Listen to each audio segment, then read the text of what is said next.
Gym Louis और gym Springer दो जुड़वा भाई थे जो बचपन में अलग हो गए थे और उनको कोई आइडिया नहीं था कि उनका कोई एक भाई भी है। 39 ईयर्स के बाद 1979 में वो पहली बार मिले। उनकी शक्लें बिल्कुल एक जैसी थी, लेकिन ये हैरान करने वाली बात नहीं है। हैरान कर देने वाली बात ये थी कि उन्होंने जब आपस में बात की तो पता चला कि उनकी बहुत ज़्यादा चीज़ें बहुत सिमिलर थी। इतनी ज़्यादा सिमिलर थी कि आपको बहुत हैरान कर सकती हैं। आप इसको ऑनलाइन चेक कर सकते हैं। आप ये मत सोचना कि मैं कुछ भी बोले जा रहा हूँ। उनका नाम सेम था, उनके कुत्ते का नाम सेम था जो कि टॉय था। दोनों की पहली वाइफ का नाम लिंडा था। दोनों का डाइवोर्स हुआ और दोनों की सेकंड वाइफ का नाम बेटी था। ल्यूइस ने अपने बेटे का नाम रखा था जेम्स एलन और स्प्रिंगर ने रखा था जेम्स एलन।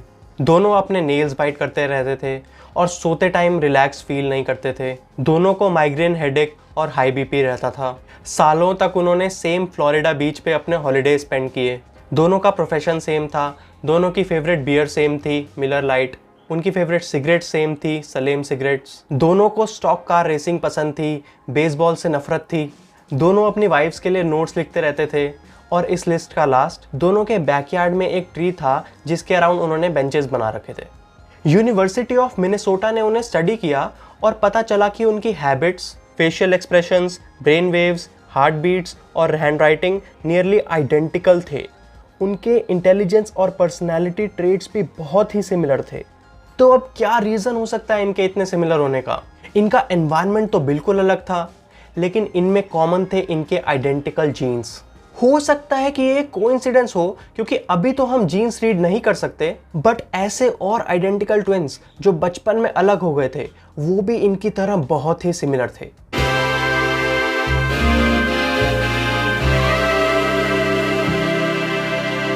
तो जीन्स होते क्या हैं और इनमें बिहेवियर स्टोर कैसे होता है? मतलब अगर आप फ्रेंडली हैं, पीसफुल हैं या फिर एक्सट्रोवर्ट हैं, तो उनसे रिलेटेड कुछ ट्रेट्स आपकी बॉडी में कैसे लिखे हुए हैं ये मैं आपको बताता हूं। बट इसके लिए आपको थोड़ा बैकग्राउंड समझना पड़ेगा और बहुत ध्यान से सुनना पड़ेगा। एक ह्यूमन बॉडी में अराउंड 100 ट्रिलियन सेल्स होते हैं और हर सेल में एक न्यूक्लियस होता है, एक्सेप्ट रेड ब्लड सेल्स। उस न्यूक्लियस में 46 क्रोमोसोम्स होते हैं, यानी हर एक सेल में 46 क्रोमोसोम्स। बट अगर एग सेल और स्पर्म सेल कंबाइन हो तो उसमें 46 + 46 यानी 92 क्रोमोसोम्स हो जाएंगे। इसी वजह से सिर्फ और सिर्फ एग सेल और स्पर्म सेल में 23 क्रोमोसोम्स होते हैं।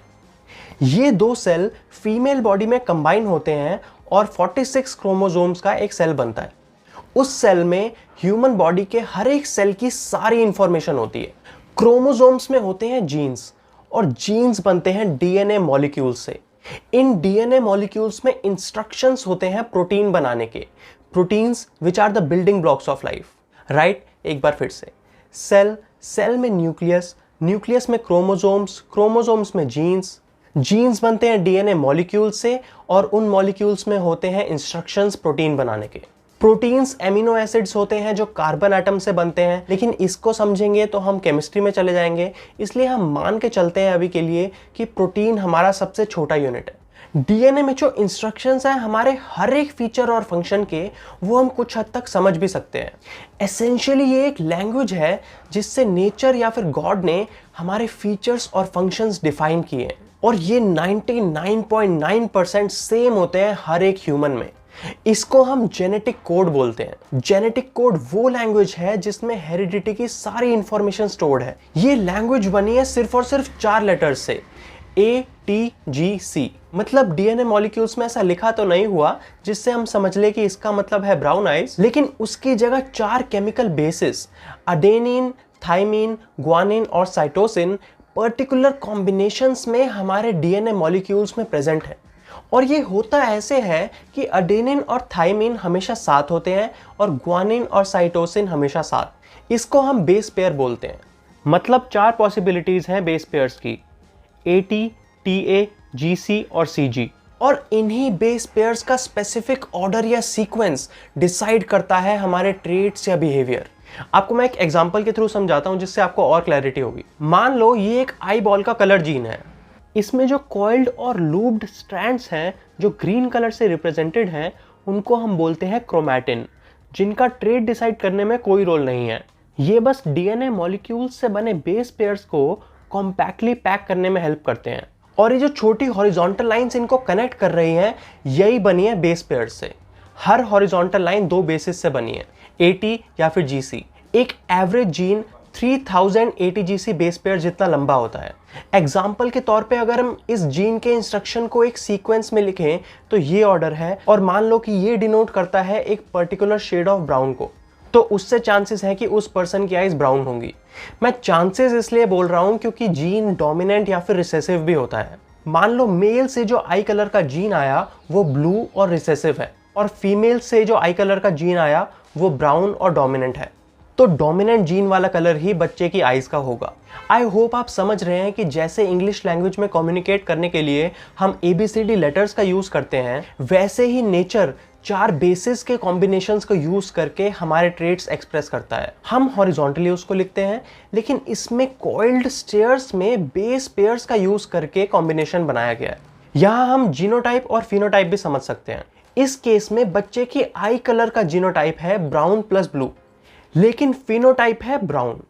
मतलब जो एक्चुअल जेनेटिक मेकअप है उसे हम जीनोटाइप बोलते हैं, और जो कैरेक्टरिस्टिक एक्चुअल में क्रिएट होता है डोमिनेंट जीन की वजह से उसे हम फिनोटाइप बोलते हैं। अगर आप ये सोच रहे हैं कि इंग्लिश लैंग्वेज में तो 26 लेटर्स होते हैं, लेकिन यहाँ पे सिर्फ 4 बेसिस हैं और इतना सब कुछ एक बॉडी में कैसे लिखा जाता है, तो आपको मैं बता दूं कि अगर एक ह्यूमन बॉडी के DNA को हम अनकॉइल करके एंड टू एंड रख दें तो ये कुछ 67 बिलियन माइल्स लॉन्ग होगा। इसी वजह से सिर्फ 4 बेसिस से पूरी ह्यूमन बॉडी का कोड लिखना पॉसिबल है। बिहेवियर जेनेटिक्स के जो रिसर्चर्स हैं वो स्टडी करते हैं कि कैसे हेरिडिटी और एनवायरमेंटल फैक्टर्स हमारे साइकोलॉजिकल कैरेक्टरिस्टिक्स को इन्फ्लुएंस करते हैं। साइंटिफिक एडवांसमेंट्स के हेल्प से हम ATGC बेस पेयर्स के एग्जिस्टेंस को तो समझ पाते हैं, लेकिन हम इसको खुद से रीड करके एक्चुअल में जो कैरेक्टरिस्टिक ये डिफाइन कर रहा है उसको हम अभी समझ नहीं सकते। तो फिर बिहेवियर जेनेटिसिस्ट जीन से कैरेक्टरिस्टिक्स को कैसे समझ पाते हैं? इसके लिए वो 3 तरीकों का यूज करते हैं, लेकिन उससे पहले हम ये समझेंगे कि जीन्स आपस में सिमिलर कितने हैं। एक चाइल्ड को अपना हाफ जेनेटिक मटेरियल दोनों पेरेंट्स से मिलता है, मतलब 50% प्रोबेबिलिटी है कि वो चाइल्ड एक पर्टिकुलर जीन अपने फादर या मदर से ले। ऐसे ही आपके ब्रदर या सिस्टर से वही पर्टिकुलर जीन शेयर करने की प्रोबेबिलिटी भी 50% है। आपके ग्रैंड पेरेंट्स से आपके जीन सिमिलर होने की प्रोबेबिलिटी 25% है, और आपके हाफ सिबलिंग भी सिमिलर होने की 25%। बट अगर आइडेंटिकल ट्विंस हैं तो 100% प्रोबेबिलिटी है कि दोनों के सारे जीन्स बिल्कुल सेम होंगे। इन्हीं जेनेटिक सिमिलैरिटी के रूल्स को ध्यान में रख के बिहेवियर जेनेटिक्स में 3 तरीके से जीन्स के थ्रू बिहेवियर को समझने की कोशिश की जाती है। फर्स्ट है फैमिली स्टडीज। इसमें रिसर्चर्स रिलेटिव्स को स्टडी करते हैं ये डिटरमाइन करने के लिए कि इन जीन्स के सिमिलर होने से उनके ट्रेट्स कितने सिमिलर हैं। सेकंड है एडॉप्शन स्टडी।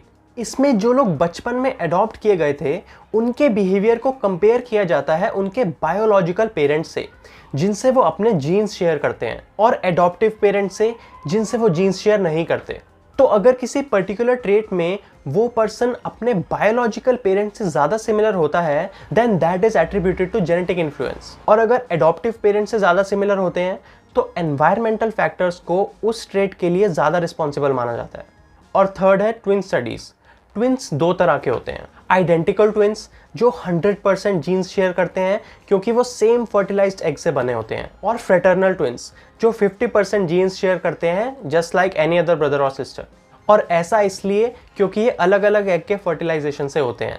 ट्विन स्टडीज में इन्हीं के जीन्स और बिहेवियर का रिलेशन स्टडी किया जाता है। जो फर्स्ट एग्जांपल हमने वीडियो की स्टार्टिंग में देखा था वो बहुत ही रेयर केसेस में से था, क्योंकि आइडेंटिकल ट्विंस जो बचपन में अलग हो गए, अलग अलग एनवायरनमेंट में बड़े हुए और बाद में जाके मिले, ऐसा बहुत ही कम होता है।